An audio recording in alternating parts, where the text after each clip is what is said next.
গুঞ্জন চাওক মাজত আৰু কেইটামান ঘণ্টা আছে বুলি ক'লেও ভুল কোৱা নহ'ব আৰু এতিয়া চৌদিশে এতিয়া ব্যস্ততা বাঢ়িছে দুৰ্গা পূজাৰ মই গীতানগৰত আছোঁ মই একাধিক্ৰমে ইয়াৰ দৃশ্যসমূহ দেখাম মই প্ৰথমে গীতানগৰ সাৰ্বজনীন দুৰ্গা পূজা মণ্ডপৰ যিটো বাহিৰ ভাগৰ দৃশ্য মই সেই বাহিৰ ভাগৰ দৃশ্যটো মই প্ৰথমে দেখাই ল'ব বিচাৰিছোঁ এটা খুব আটকধুনীয়া পূজা মণ্ডপ আৰু এই পূজা মণ্ডপটো ললিতা মেহেল পেলেচ যিটো আচলতে মাইচৰত আছে এটা বিখ্যাত মেহেল আৰু সেই মেহেলৰ আৰ্হিৰে এই পূজা মণ্ডপটো নিৰ্মাণ কৰা হৈছে আৰু ইয়াত এতিয়া চৌদিশে আপুনি যদি চাই এতিয়া ব্যস্ততা বাঢ়িছে ইয়াত যিসকল শিল্পীসকল আছে যিসকল মৃৎ শিল্পীসকল আছে ইয়াত সকলোৰে মাজত এতিয়া ব্যস্ততা বাঢ়িছে আৰু মই প্ৰথমে যিটো মণ্ডপ ভাগৰ বাহিৰ ভাগৰ যিটো দৃশ্য মই সেই দৃশ্যটো দেখাই ল'ব বিচাৰিছোঁ আৰু সকলো লোকে ইয়াত ব্যস্ত হৈ পৰিছে অন্তিম পৰশ দিয়াত দেৱী মাৰ অন্তিম পৰশ দিয়াত ইয়াত এতিয়া সকলো লোকেই ব্যস্ত হৈ পৰিছে আৰু মই অকণমান ভিতৰ ভাগলৈ যাম মই প্ৰথমে বাহিৰ ভাগৰ দৃশ্যটো ND24 দৰ্শকসকলক দেখাই লৈছোঁ আৰু ভিতৰ ভাগতো ইয়াত দেৱী মাৰ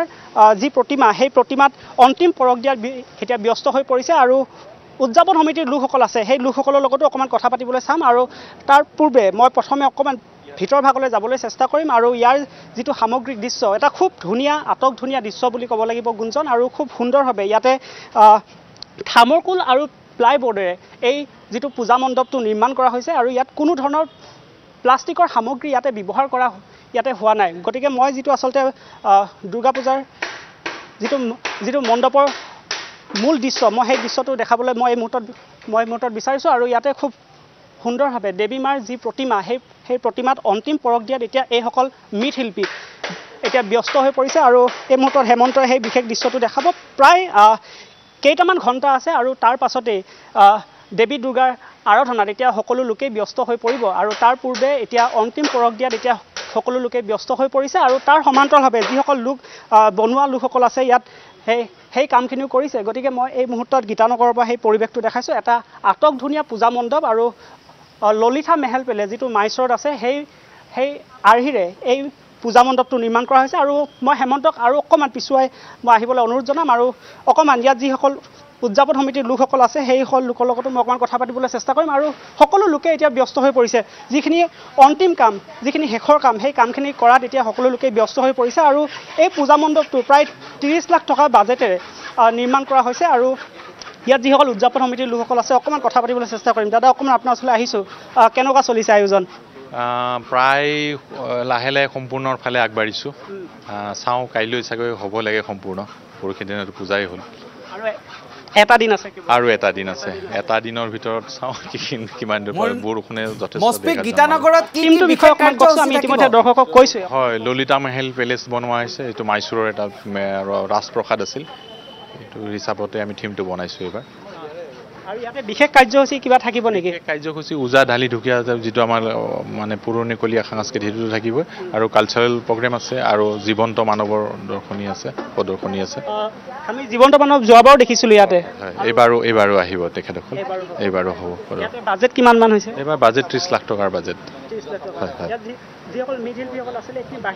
বাহিৰৰ নহয় আমাৰ ইয়াৰে গোটেই থলুৱা শিল্পী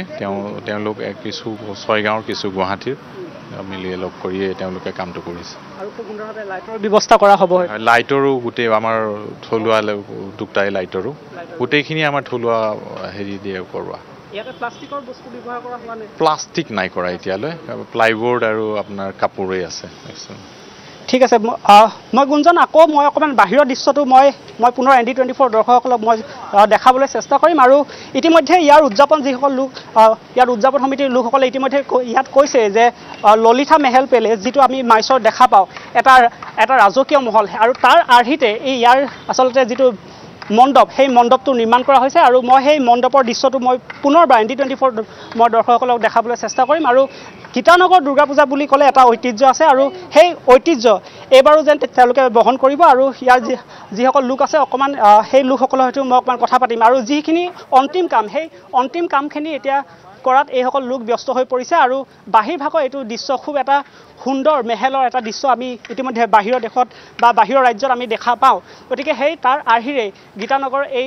পূজা মণ্ডপটো এটা পৌৰাণিক অট্টালিকাৰ আৰ্হিত গীতানগৰ পূজা কমিটিয়ে এইবাৰ পূজা অনুষ্ঠিত কৰিছে মণ্ডপ তেওঁলোকে তৈয়াৰ কৰিছে